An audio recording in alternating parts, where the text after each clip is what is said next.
This must be the most colourful and distinctively Australian protest seen in Melbourne for a long time. More than 200 mountain men and women on horseback riding through the streets of Melbourne on their way to Parliament.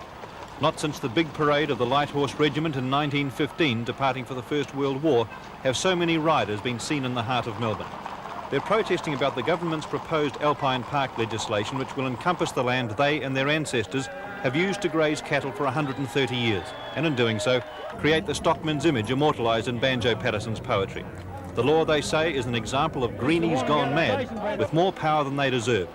The conservationists, of course, don't see it that way. Well, I've spent a lot of time up in the Alps myself, and so have a lot of other people, and it's quite obvious that the long-term effects of cattle grazing consists of erosion, stream pollution and destruction of plant species through selective grazing.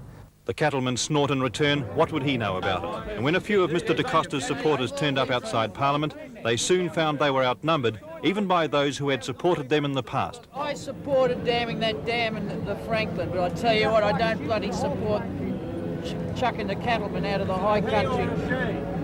It was certainly an impressive gathering when all the cattlemen had assembled, and they were warmly received by the public. Young and old alike came forward to see the real men from Snowy River close up and wish them well. All along the street, look, I'm a bit shocked to see all the people here. Colossal support. The purpose of this march was to present a petition with 12,000 signatures to Parliament. All parties were represented, but the cattlemen were disappointed by the non-appearance of Premier John Cain, who they say, like the Olympic athletes, was happy to take advantage of the stockman's image during the Games, but in their view, couldn't be bothered to meet the men who generate that image face to face. They had to make do with Lands, Forest and Conservation Minister Evan Walker, who told the cattlemen they were preaching to the converted and had nothing to fear. I say to him, don't create the national park, that gives us a guarantee. It's the only guarantee we can have is no national park.